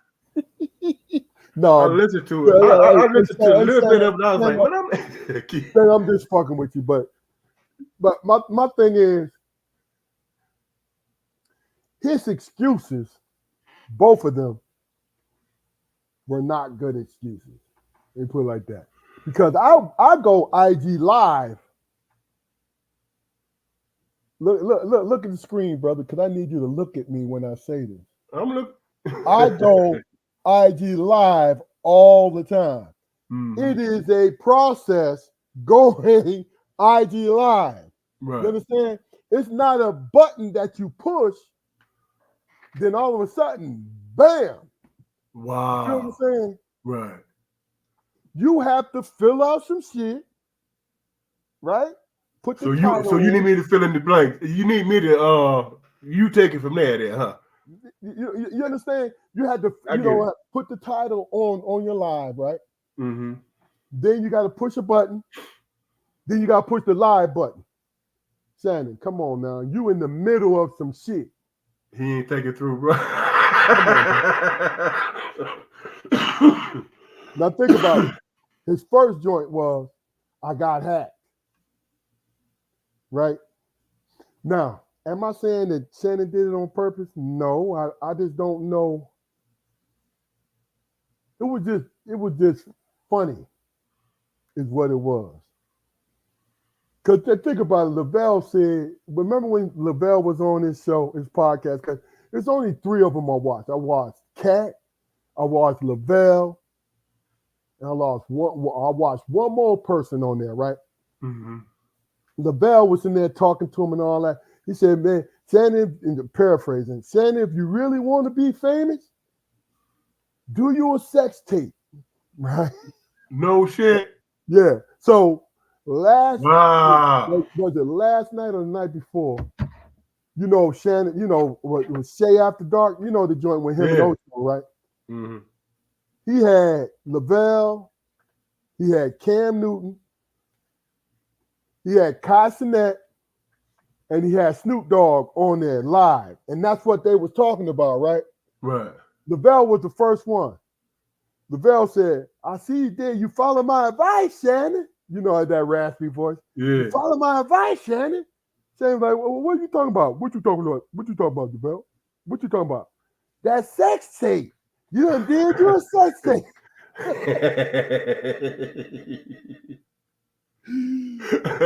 look. Ocho fell the fuck out. And Shannon had this look on his face like, damn, we was talking about that on your show. Oh my God, I didn't know this part, man. Yeah, man. Jesus. But come on, man. You can't go viral all the damn time, man. But here's my thing. I give Shannon the benefit because it wasn't propped up anywhere. It was just all audio. Mm-hmm. You know what I'm saying? Like, and then, his assistant, now this is what he said, I saw it today. He said his assistant got access to his IG. And he was the one who shut it off after a certain amount of time. Like his assistant, whatever he posts on IG and stuff like that, his assistant is the other primary on his account. I don't know how true that is because I ain't never seen that before. You know what I mean? But he said, and which it did happen, after the minute and something, it was shut off, and then his assistant put something up there, like, whatever, disclaimer, whatever. But I'm like, The funny thing is,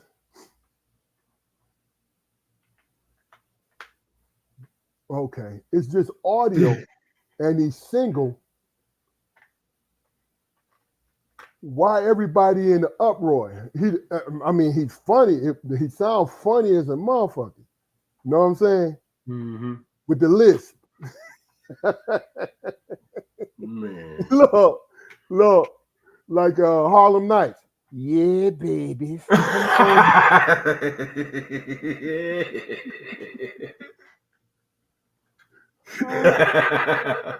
These my babies. my baby. Yo, Look, man. I'm just poking fun, Shannon. You ain't gonna never see this Look, shit. that's my dog, man. I love the dude, man. But Uh huh. come on, man. Dude, I was listening to it. I started listening to it, and I'm listening. I'm like, man, what the hell am I doing? What the hell am I doing listening to this shit? And then the algorithm kicked in and shit. Then Yeah. I got all these people responding to it and all that. I'm like, dude, And their responses was funny as hell. yeah, man. You know, like I said, in the grand scheme of things, it is light, but I think it was gigantic because of his last 2 years. You know what I'm saying? Cause after me and you get through talking about it, I should figure this shit no more, man. Yeah. I'm Be gonna tell honest. you the funny shit is, which he kind of played himself. Let me be honest about it. Kind of played himself. So he came on his after dark shit with Ocho, right? And Mm-hmm. came on to apologize and all this. But he was advertised in the motherfucking uh uh uh uh I'm looking for a word.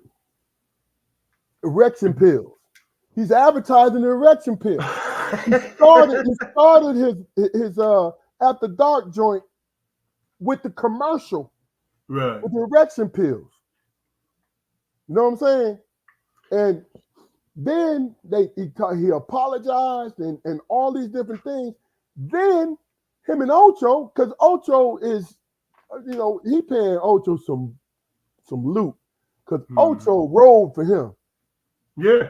He said, "I hear you, Dad. Come on, Unc. I hear you. Yeah, you represent it." I mean, he was cheerleading for Unc, right? And every once in a while, he's throwing up the damn erection pills. Like Cameron. You know what I'm saying? And I'm like, Right. yo, you making me, and it really don't, I don't care, and in the grand scheme of thing, it don't matter. But your sincerity suffers because he spent 2 hours last night joking around. He got clowned by Lavelle. He got clowned by Cameron Newton. He got Mm-hmm. clowned by Snoop, and he got clowned by Kai Cenat. He got clowned by it. You know what I mean? Oh, they were joking about it, but also patting him on the back at the same time. I'm like, really, if you sincere, that's not a good look. But the thing about it is, he's single. You feel me? So he could do whatever the fuck. Who said that shit? Somebody said that shit last night. Was it Cam? No, it was Snoop. Snoop said, "Hey man, what's going on here is you single and you can do whatever the fuck you want to do." I laugh, but that's real. Yeah, well, what's Eddie Murphy's ex-wife name? Nicole. Nicole don't appreciate this motherfucker not being discreet. I don't give a fuck if you single or not.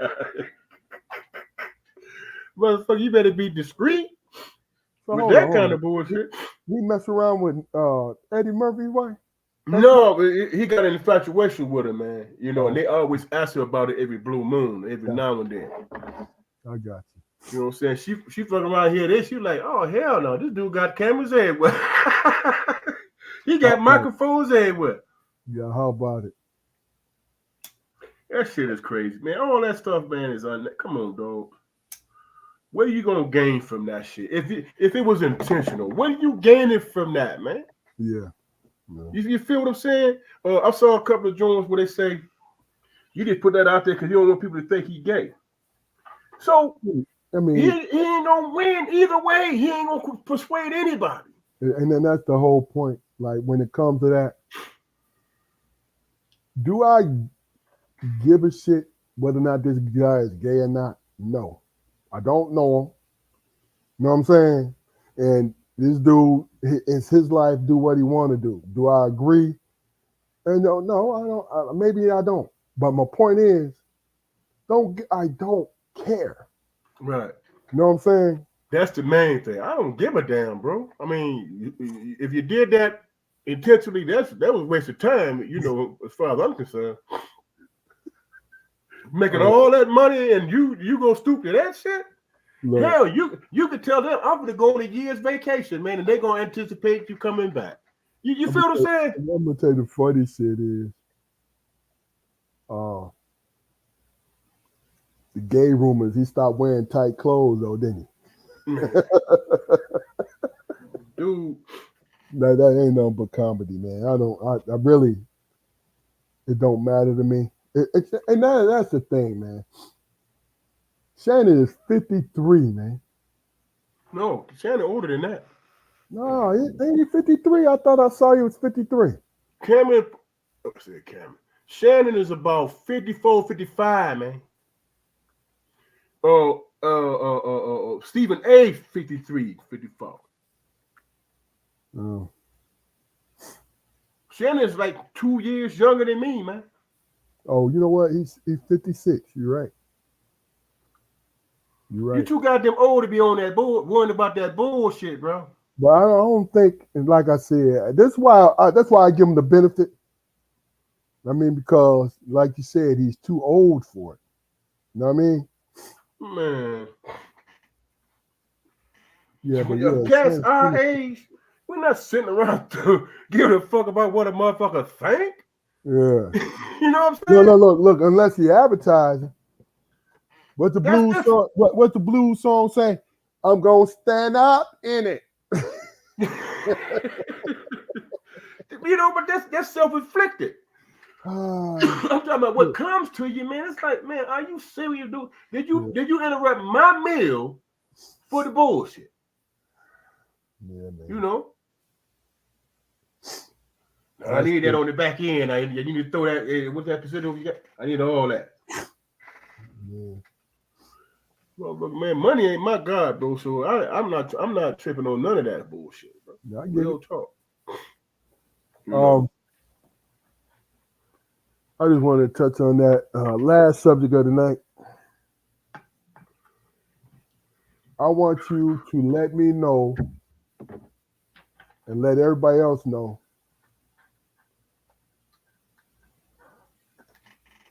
why you are a Lions fan, a Detroit Lions fan. Your honest opinion. My honest opinion is because I'm a Lions fan, man, because I believe where the fuck I come from, bro. I never ever understood why somebody somewhere was born and raised somewhere, go and say, "Hey, man, Magic played for the Lakers. I'm a Magic fan through and through, bro, in Mm-hmm. my heart and soul. But I'm not finna be all up on no damn Lakers shit at all. Gotcha. Hell, they don't want. They got enough trophies and all that shit. But honestly, man, I'm a Lions fan, man, because that was something, man, that I committed to. That did because it wasn't because of fanfare. It was because of the grit, like they talk about now. It's coming up. That's how all of us are, man. Yeah, Especially us black people. We come up, bro. We all blue collar. yeah. We put in the grind. I mean, it's just the Lions, the Lions, the Lion Den is just familiar. Mm. You know what I'm saying? And every inch on that, like Shannon say, football is making the man move off the space, right? Mm-hmm. Every inch of the game, man, is a victory. If you know what I'm saying, if you win that battle, it's a victory. Every inch of it. And there's nuances to it, man. There's steps and nuances. And that's what our life is.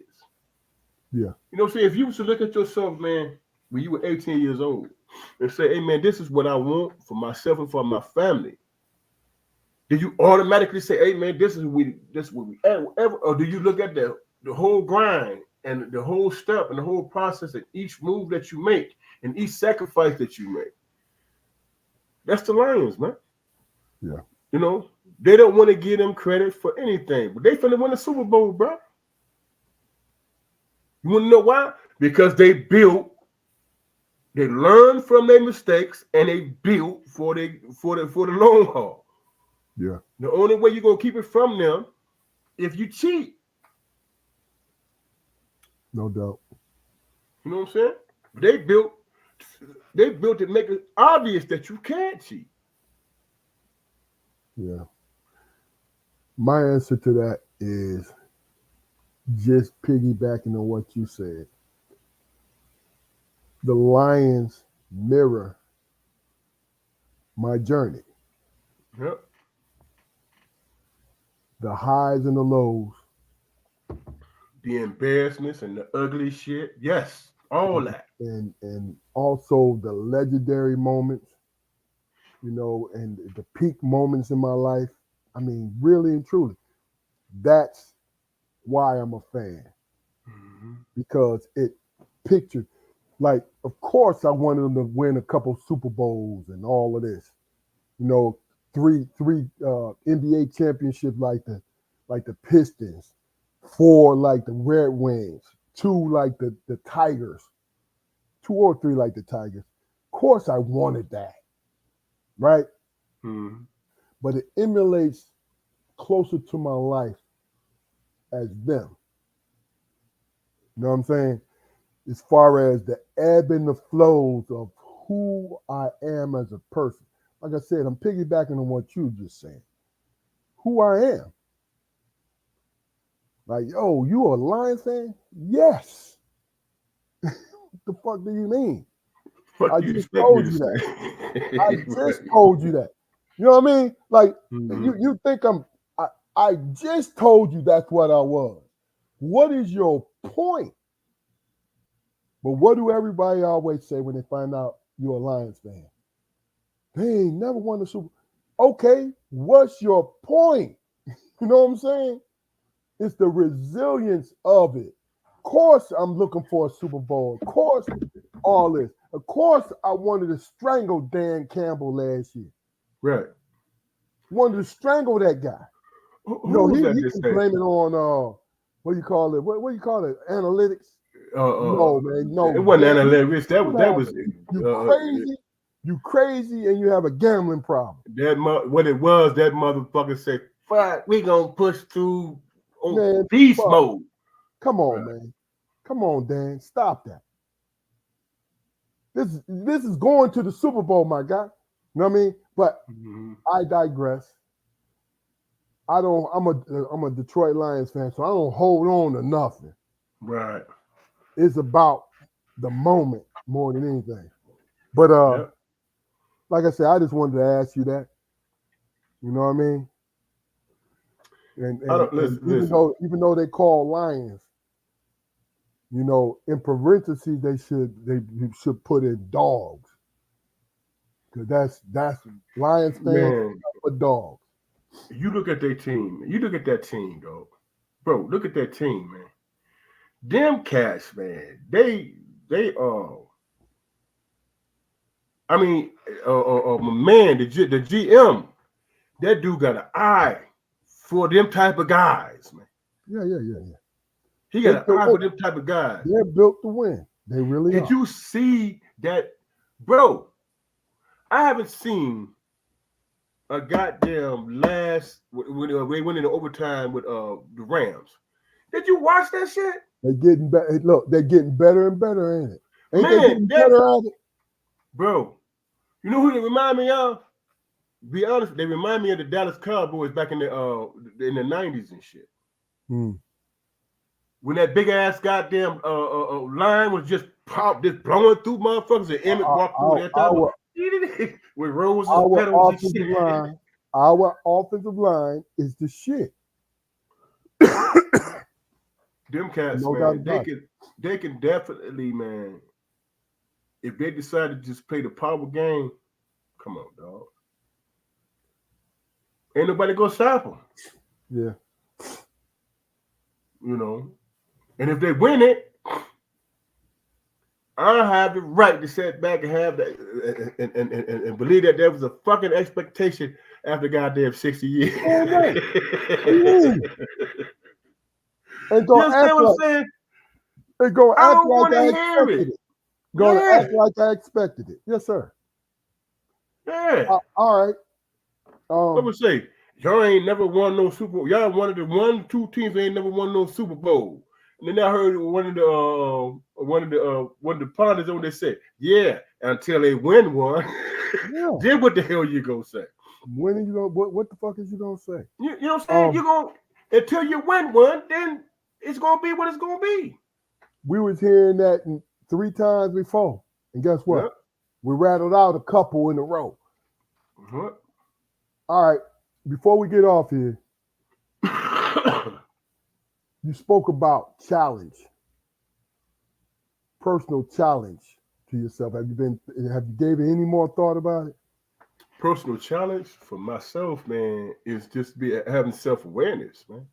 Okay. You know what I'm saying? Being believing in the process, my own personal process, my own maturation process. If I'm wrong, then I admit it.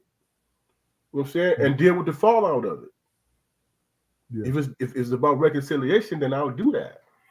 But I'll do that on the opposite of understanding that I knew I was wrong in the process. I can't live with the fact that I was wrong and then say, "Hey man, I'm gonna keep it moving." Bullshit. Yeah. If it's a cause and effect there, and I'm the catalyst, then I'm gonna say, "Hey man, I was wrong in this situation." Mm-hmm. You know what I'm saying, I'm not asking you to do anything. I'm just saying recognize the fact that I recognize that I was wrong in this process that I'm going through. You know what I'm saying that doesn't require anybody. That just requires self-awareness. No You know, if doubt. people who has patience enough to see you through or don't, it's still your journey. So the challenge for me, man, is to stay true with the understanding that I'm not infallible. You know what I'm saying? And not getting around, but addressing that. I'm being honest when I make mistakes. You know, and also being put in a position, man, with by supporting cast around me, knowing the bullshit motherfuckers coming through too, because they showing up. You Yeah. know, I made a statement, man, and it was morbid. Well, I said, man, if I was to pass away, I'm gonna give you a list of the motherfuckers that not come up to the podium and speak on my behalf, bro. You feel me? At all. You know what I'm saying? When you say that walking up to the church, say, turn your ass around. You feel me? No doubt. That was when I was being petty. Because when you dead, you can't say you ain't got no control over shit. But on a spiritual level, don't speak on my behalf, bro, if you don't have true love on me for me. Don't judge me if you don't know me. That's all I ask. Mm-hmm. You know what I'm saying? And then that way, we won't be on each other's radar. Because I'm not thinking about your ass. You know what I'm saying? I'm going through my own shit. Yeah. You know. My That's per- where I'm at with it, bro. At 58 years fucking old. no doubt. My personal challenge is this: when this situation blow up, when prosperity come to me in a tidal wave, when good things happen and continue to happen, I'm going to still be who I am because I care about other people. Now, this is not exactly your challenge. This is something that I promised myself that nobody will be able to see because me personally, what's the use to being in position to be prosperous and to be a giving human being if my mind is distorted with paranoia, negativity, and looking down on situations because I'm up. That doesn't make, it's never made sense to me. So I pray for the strength that never creeps into my psyche, that I'm still the same person I am. Even if you're offended, bro. Man, I'm offended now. That's what I'm saying. If you're offended for a fucking reason, man. But see, that's the thing is, you don't misunderstand me. I didn't say that I was going to sit here and ignore it. No, I want the same mindset that I have. I want to keep that Right. because this is genuine. This is who I am more than I've ever been. You got me? Of course, yeah, man. If I think you're a Okay. dickhead, if I think you're a dickhead, I'm gonna call you one. But But I'm not even gonna call you a dickhead and say because of your economic standing or because of your upbringing and all this. No, your character makes you into a dickhead. this is the point I'm making. This is what popped in my head when you presented the question to me. I'm thinking like this. If I am, no matter what the case is, you know what I'm saying, no matter what the situation is, in my interaction with you, if I'm giving you respect, courtesy, and all that stuff, no matter what, and your ass see that as a weakness and you're trying to be something else with me, you know what I'm saying, understand that if I did such a said action, I'm taking responsibility of it. Don't mean that I'm weak, motherfucker. That just means that I'm being responsible to myself, and this is the road that I'm traveling on. You feel what I'm saying? But if you, in turn, turn around and think that's who the fuck I am, and you can stand on that ground because you think you're that, you know what I'm saying? Then it's a problem.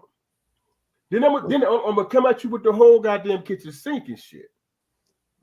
That's exactly why I added in not changing who I am Right. because But if I'm being I'm going to speak on that regardless. right, You feel me? if I'm living, if I'm being humble, I'm living with humility and I'm being this, and I'm saying, hey, you know what? That's what it is. I dealt with it. I did the best way I can. This is what I'm trying to be. If you come around and think that that's how it's going to be moving forward with me, then it's a fucking problem. Then that's when I'm finna then it's finna get ugly. But here's the difference. It's not gonna get ugly in public. It's gonna get ugly in private with me. I You know what mean, I'm saying? you know me. I'm gonna pull you aside and I'm gonna ask you And the that's the most all. gratifying shit in the world, bro. I'm gonna ask you the all-time question, which I'll do right now, and I will do then. Who the fuck do you think you are? That's most gratifying, bro. It is what it is. See, I don't even have to follow that up with anything because my intent and how I think you're acting at the time and what I think about you is crystal clear. You That's you all. you you didn't disappoint. Yeah, You didn't disappoint when it mattered, motherfucker. yeah. You know what I'm So, saying? and that's the thing, man. It's like understanding that to some people, I'm a dickhead. But it's coming being a dickhead comes from a honest place. It is not purposeful. You just don't like the way that I'm moving. Right. You feel Just me? like just like when we first started, that bullshit popped up on the damn I know. on the screen. Yeah. And I'm like, the fuck? But What is just like that? but yeah, but the way you handled it, and me, I was quiet for a while. I wasn't bothered by it, but I was getting that the hell off our timeline.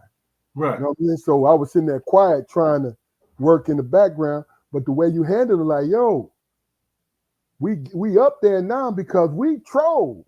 You know what I'm saying? You And know.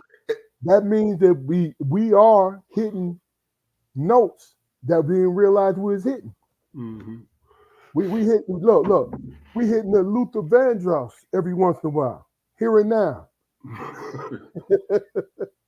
Here and now. I I wish mean, the choir was here because he hit that note. you fuck around, man. You got to figure out what to take serious and what to look at me like, what the fuck? Really? Understanding this shit, man, because me personally, knowing how to fight, and this is partly ego, but partly fact. I know I'm gonna beat a motherfucker up if you put me in a position, right? But I'm not gonna sit up here and try to prove to you I'll beat a motherfucker up. I'm just waiting on the responsibility, the opportunity. You Mm-hmm. feel what I'm saying? Now, if you want to go back and forth, we can do that. We can play that game. I mean, it is what it is. You know what I'm saying? Because it's fun after a while. Because I know who I am, and you know who you are. You know what I'm saying? Mm-hmm. So a motherfucker can't really shake that. That's all I'm saying. You know. Yeah, well, motherfucker don't know, boy. you Do you know? know what I mean? What is the fuck you really think you know, motherfucker? You fuck around and wake up in the morning, your shit being fucking shambles. Yeah. But it's a good show, man. I agree. You know, we always, like I said, it's cool that you miss a show or miss two shows or all that because being a fucking owner, you can miss as many shows as you want to because when Oh, you show bro, I up, feel better, man. it's I time to feel a show up. whole It's lot time to better. show up. You know what I mean? Yeah, I don't give a fuck about that. You know what I And I'm mean? sitting up here drinking the lemon juice. I got heartburn every damn, boy. Damn, you drinking the whole bottle, man. There's too much Hey, concentrate in man, it. I'm trying to tell you, man, that shit work on that damn. What's it? How Acid. about past tense? That shit worked. Yes, Quit drinking sir. that orange juice. I mean that lemon juice, man. It worked, Drink, man. drink some water with it though, No, bro. I told you it's half and half. Okay. It's half and half. I'm not just straight drinking lemon juice. It's half and half. And ain't look here. Be on that screen like this.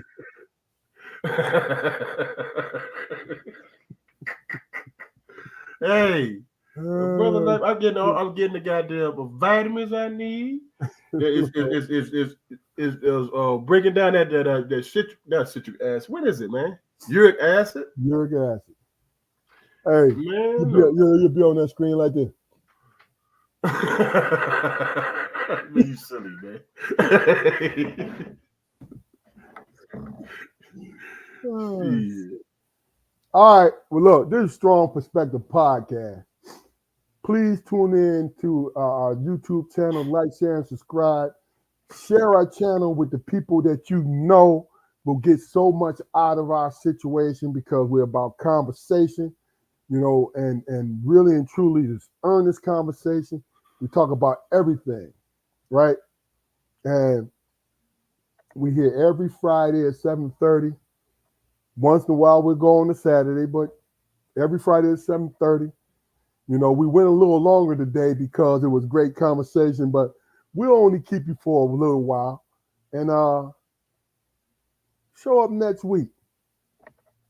Like, share, and subscribe for us. Damon, great job, man. Man, Enjoyed the show. I did too, bro. It was on point, man. Especially for these last 3 days I've been going through, man. This is like a godsend for me, bro. I'm glad you're feeling better, man. Me too. You know I'm what I be mean? honest with Really, really, really, really grateful to that. Any last words before we go? you. Man, I'm glad to be here to kick it with you, bro. I'm living in the moment. and appreciating the people in my life, man. And that's where I'm at with it, bro. Tenfold. Tenfold. You know? Last word for me is greatness. Greatness. Wealth, success, and abundance. Wealth, success, and abundance. Wealth, success, and abundance. Wealth in life, wealth in love, wealth in spirituality, wealth in finances, and abundance and success in all of it. This is Strong Perspective Podcast. We'll see y'all next week. Peace. Peace.